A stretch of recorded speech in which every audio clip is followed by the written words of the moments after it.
Chapitre 3.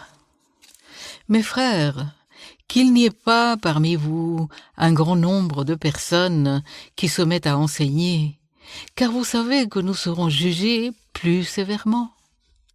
Nous bronchons tous de plusieurs manières.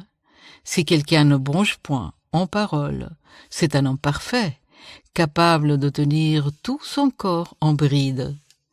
Si nous mettons le mort dans la bouche des chevaux pour qu'ils nous obéissent, nous dirigeons ainsi leur corps tout entier.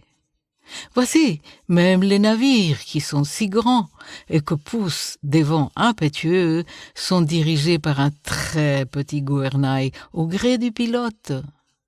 De même, la langue est un petit membre et elle se vante de grandes choses. Voyez comme un petit feu peut embraser une grande forêt. La langue aussi est un feu. C'est le monde de l'iniquité. La langue est placée parmi nos membres, souillant tout le corps et enflammant le cours de la vie, étant elle-même enflammée par la géhenne. Toutes les espèces de bêtes, d'oiseaux, de reptiles et d'animaux marins sont domptées et ont été domptées par l'homme. Mais la langue, aucun homme ne peut la dompter. C'est un mal qu'on ne peut réprimer. Elle est pleine d'un venin mortel. Par elle, nous bénissons le Seigneur notre Père, et par elle, nous maudissons les hommes faits à l'image de Dieu. De la même bouche sortent la bénédiction et la malédiction. Il ne faut pas, mes frères, qu'il soit ainsi.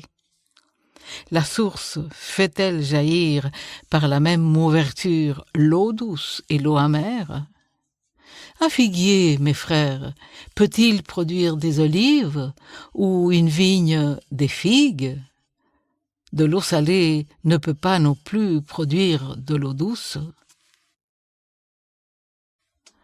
Lequel d'entre vous est sage et intelligent? Qu'il montre ses œuvres par une bonne conduite, avec la douceur de la sagesse. Mais si vous avez dans votre cœur un zèle amer et un esprit de dispute, ne vous glorifiez pas et ne mentez pas contre la vérité.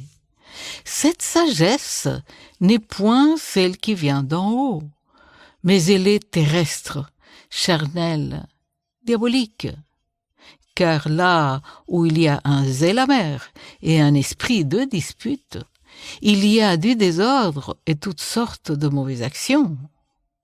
La sagesse d'en haut est premièrement pure, ensuite pacifique, modérée, conciliante, pleine de miséricorde et de bons fruits, exempte de duplicité, d'hypocrisie.